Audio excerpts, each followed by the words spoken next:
ফিনল্যান্ডের সঙ্গে রাশিয়ার সীমান্ত প্রায় ১,৩০০ কিলোমিটার। অনেক বছর ধরে দেশটি পশ্চিমা সামরিক জোট ন্যাটোর অংশ হতে চায়নি, কিন্তু ইউক্রেন যুদ্ধ ফিনল্যান্ডের মানুষের মনোভাব বদলে দিয়েছে। ফিনল্যান্ড ন্যাটোতে যোগদানের পর থেকেই উত্তপ্ত হচ্ছে মস্কো আর হেলসিঙ্কির সম্পর্ক।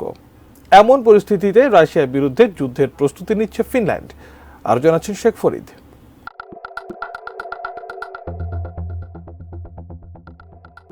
ইউক্রেন যুদ্ধের কারণে রাশিয়া ও নেটো দেশগুলোর স্থল সীমান্তে বাড়ছে উত্তেজনা। ফিনল্যান্ড নেটোয় যোগ দিয়ে সুরক্ষা বাড়িয়ে নিলেও রাজধানী হেলসিঙ্কির নিচে পাতাল জগতে আশ্রয় নিতে প্রস্তুত দেশটির জনগণ। মাত্র ৩০ সেকেন্ডে একেবারে ভিন্ন এক জগতে পৌঁছানো যায়। হেলসিঙ্কি শহরে ৩০ মিটার নিচে সেই পাতাল জগৎ। সুড়ঙ্গ ও ঘরের বিশাল এক গোলক ধাঁধা নয়, লাখ লাখ মানুষকে তা সুরক্ষা দিতে পারে। যুদ্ধের সময় ক্ষেপণাস্ত্র হামলা, রাসায়নিক অস্ত্র ও তেজস্ক্রিয় বিকিরণ থেকে বাঁচতে তারা সেখানে আশ্রয় নিতে পারে। হেলসিঙ্কির অন্যতম জনপ্রিয় প্লেগ্রাউন্ডে ছোট বড় সবার জন্য রয়েছে হকির মাঠ, জিম, ক্যান্টিন, গাড়ির পার্কিং। শহরের হাকিনিমি এলাকায় সবচেয়ে বড় বাংকার রয়েছে, তার মধ্যে দুটি ফুটবল স্টেডিয়াম ঢুকে যেতে পারে। যুদ্ধ ঘটলে খুব কম সময়ের মধ্যে সেটি পুরোপুরি চালু এয়ার রেড শেল্টারে রূপান্তরিত করা সম্ভব।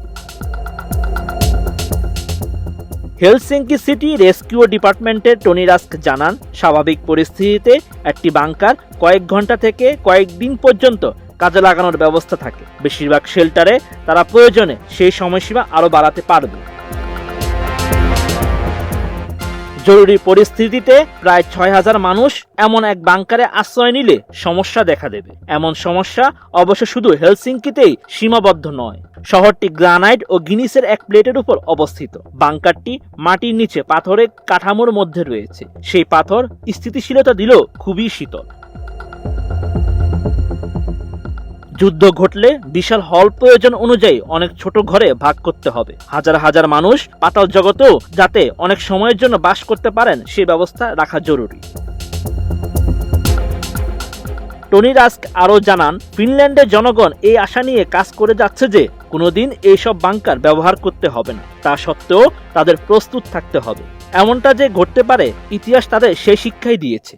হেলসিঙ্কির মানুষ এমন পরিস্থিতির জন্য প্রস্তুত থাকতে চান। প্রয়োজনে তারা রাজধানী শহরে ৩০ মিটার নিচে বাংকারগুলোর মধ্যে আশ্রয় নিতে পারেন। Sheikh Farid, ATN news.